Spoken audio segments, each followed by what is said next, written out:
Good morning to all of you.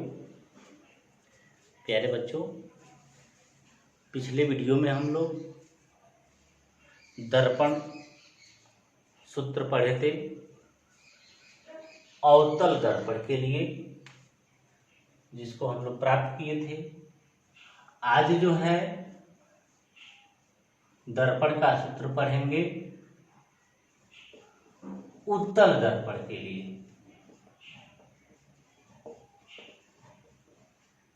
किसके लिए?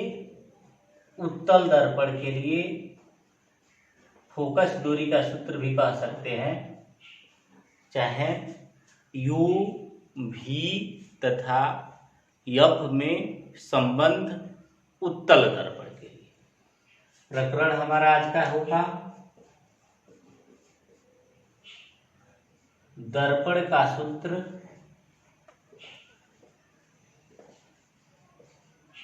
कोष्ठ में उत्तल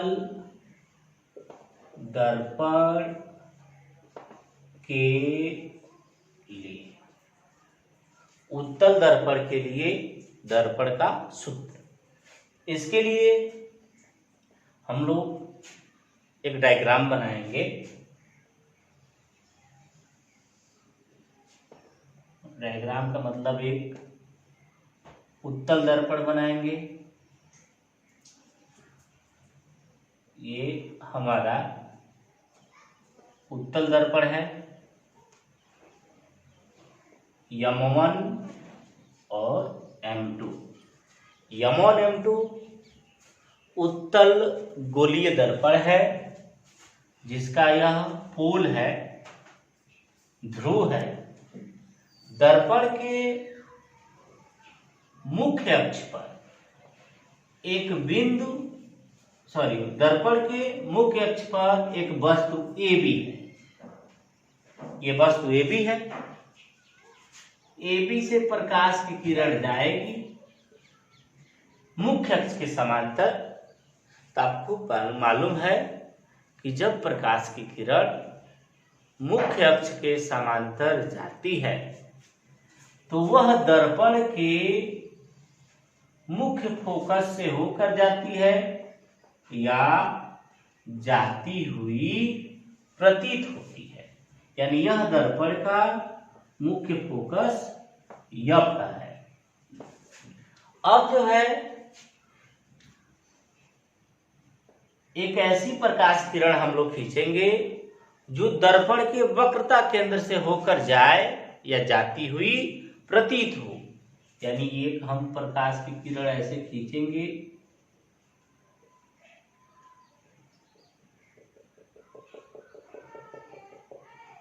यानी ये जो है C दर्पण का प्रकाश वक्रता केंद्र है। अब ये मुख्य फोकस से जाने वाली प्रकाश की किरण और दर्पण से जाने वाली प्रकाश की किरण जो प्रतीत हो रही है, एक दूसरे को यहां काटती है। यानी AB का यह A डैश B डैश प्रतिबिंब है AB का। यहां से हम एक लंब खींच लेंगे, इसको हम लोग कह देंगे ये लंब M और N है। यानी दर्पण के सूत्र को निगमित करने के लिए उत्तल दर्पण के लिए यह फिगर बनाना पड़ेगा। इसमें AB एक वस्तु है जिसका उत्तल दर्पण के द्वारा आभासी प्रतिबिंब A डैश B डैश बनता है।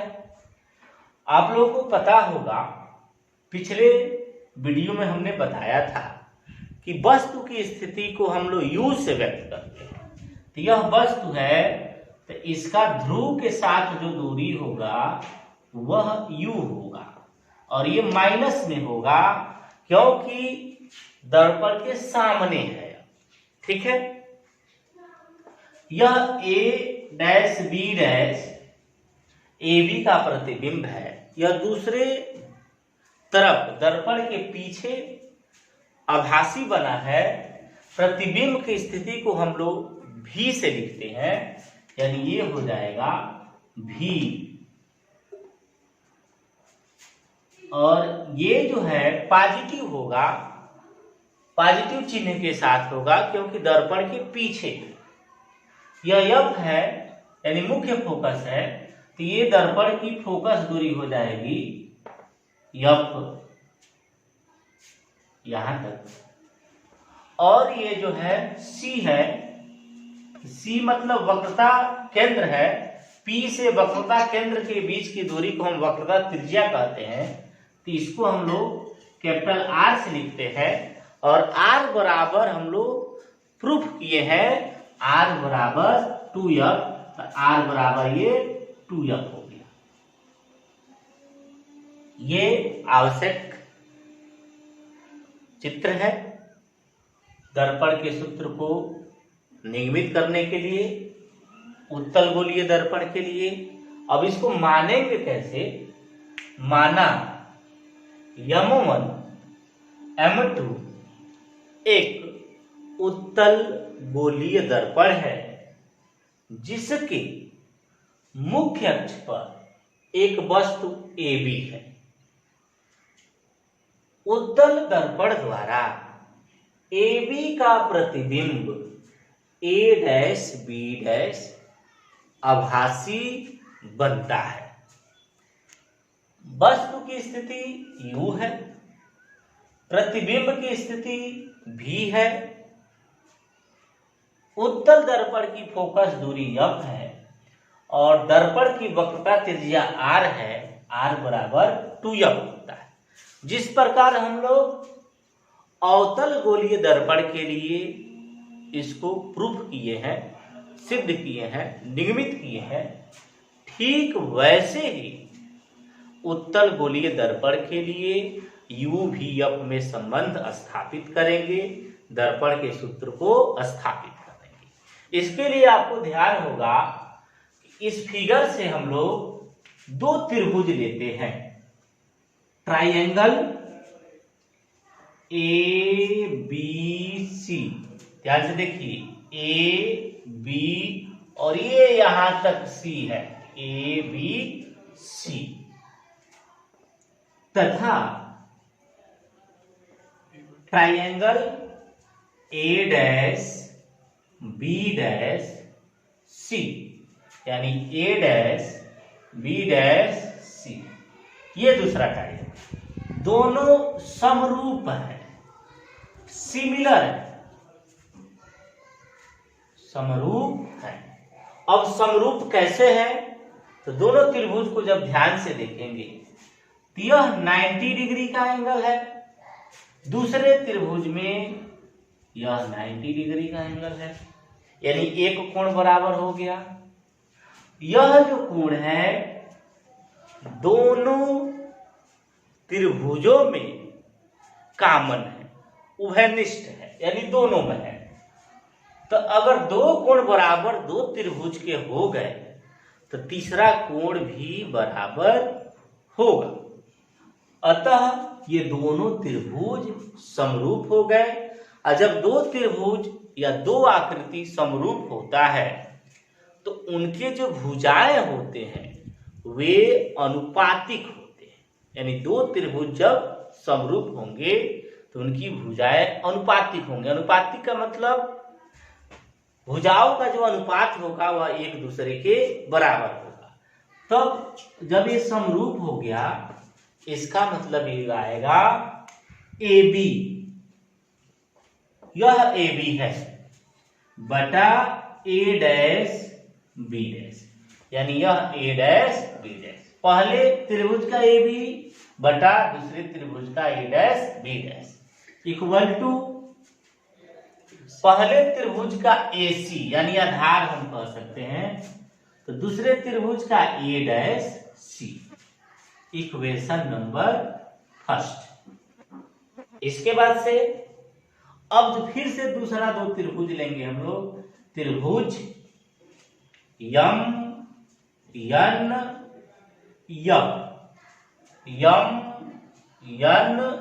MNF, ये त्रिभुज लिए हैं तथा त्रिभुज ए डैश बी डैश यफ, यानी ये छोटा सा त्रिभुज लिए हैं ए डैश बी डैश यफ, समरूप है। ये भी क्या है? समरूप है। तो जब ये समरूप होगा तो फिर से समरूपता का प्रमेय लगाएंगे। इनकी भी भुजाएं क्या होंगी? अनुपातिक होंगी। तो यम एन बटा A dash B dash equal to Yama F बटा ए डैश यफ। अब फिगर में थोड़ा सा ध्यान से देखेंगे। यह जो प्रकाश किरण है मुख्य अक्ष के समांतर है। जब दो रेखाएं मुख्य अक्ष के समांतर होती हैं तो उनके बीच की दूरी सदैव बराबर होती है। इसका मतलब जितना AB होगा, यानी AB की लंबाई जितनी होगी उतनी ही लंबाई यम और यन की होगी। यानी हम कह सकते हैं चूंकि AB बराबर यम एन, तब ये कैसे हो जाएगा? AB बटा A dash B dash equal to Yama F बटा ए डैश यफ। ये हो गया। इसको हम समीकरण नंबर 2, इक्वेशन नंबर 2 मानेंगे। अब ये फर्स्ट इक्वेशन है, ये सेकेंड इक्वेशन है। दोनों समीकरणों का लेफ्ट हैंड साइड बायां पक्ष बराबर है, तो निश्चित तौर पे दायां पक्ष भी बराबर होगा। तो यहां से अब फ्रॉम फर्स्ट एंड सेकेंड, तो इसका right hand side AC is upon A dash C equal to Yama F upon A dash F. अब तिर्यक गुणा करा लेंगे तो AC into A dash F, AC into A dash F, यानी इसका यहां गुणा equal to Yama F into A dash C, यानी M F into A dash C. अब AC है, ए डैश एफ है, यम एफ है, ए डैश सी है।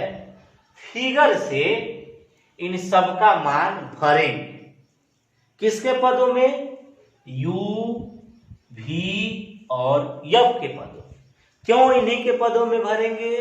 क्योंकि हमको रिलेशन बिटवीन U, V तथा यफ ज्ञात करना है। तो भरने के लिए अब AC को ध्यान से फिगर में देखेंगे तो यहां से यहां तक की जो दूरी है, जो लंबाई है, वह AC है। और इस AC में क्या क्या आ जाएगा? U प्लस 2F, यानी AC के जगह पे माइनस U प्लस 2F, ये हो गया। फिर इंटू ए डैश एफ, ये है ए डैश एफ, यहां से यहां तक। तो ए डैश एफ के जगह पे, ये ए डैश एफ के जगह पे यहां से यहां तक की दूरी यफ है, यानी यफ माइनस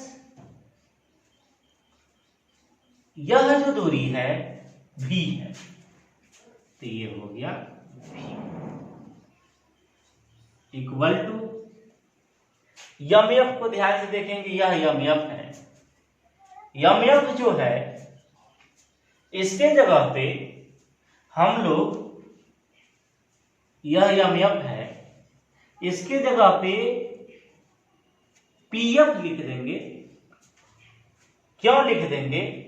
क्योंकि यदि दर्पण का द्वारक छोटा होगा तो यह जो है यम जो है P पर कोइंसाइड कर जाएगा, इसलिए यमयफ के जगह पे पीएफ। किस स्थिति में? जब दर्पण का द्वारक छोटा है तो पीएफ हो गया इंटू ए डैश सी। क्या है? ए डैश सी, यानी ये हो जाएगा पीसी, और पीसी का वैल्यू जो है 2f है, यानी 2f। ए डैश सी हमको निकालना, ये ए डैश सी है, यानी 2f माइनस कितना? v, 2f minus v। एक बार और इन दोनों का आप गुणा कराएंगे तो u का f में गुणा होगा तो minus u f, minus u का v में गुणा होगा तो प्लस u v, 2f का f में गुणा होगा तो 2f का स्क्वायर, 2f का v में गुणा होगा तो minus 2f v equal to pf के जगह पे देखिए क्या है, pf के जगह पे f है, तो यह f रख के जब गुणा कराएंगे तो 2f का स्क्वायर माइनस फिर f का इसमें गुणा करेंगे तो f v। अब जो है इस u v को रख के अब फिगर को हम लोग क्या करेंगे, एक बार समझ लेंगे, क्योंकि फिगर को अब जो है यहां से हटाना है।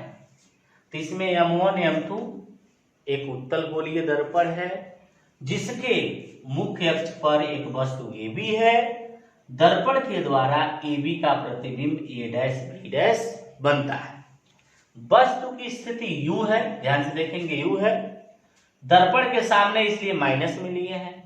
प्रतिबिंब की स्थिति A डैश B डैश है, यह V है। दर्पण के पीछे इसलिए इसको प्लस में लिया गया है। फोकस F होता है तो P और F के बीच की दूरी F हो गया। वक्रता केंद्र यह है तो यह P और C के बीच की दूरी R होगा और R का मान 2F होता है। अब इसको हम मिटा देंगे,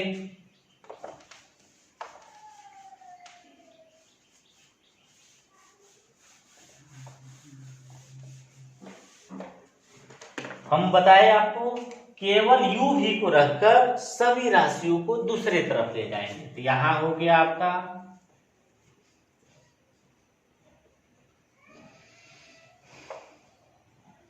u v इक्वल टू, इधर पहले से 2f स्क्वायर है माइनस f भी है,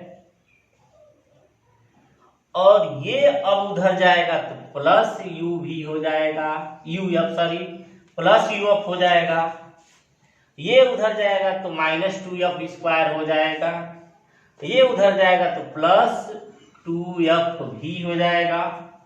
गिन लेते हैं एक बार, 1 2 3 4 5 6, 1 2 3 4 5 6 सब आ गया। अब 2f स्क्वायर इसमें कहाँ है, तो ये 2f स्क्वायर है, एक पॉजिटिव है दूसरा नेगेटिव है, कैंसिल हो जाएगा।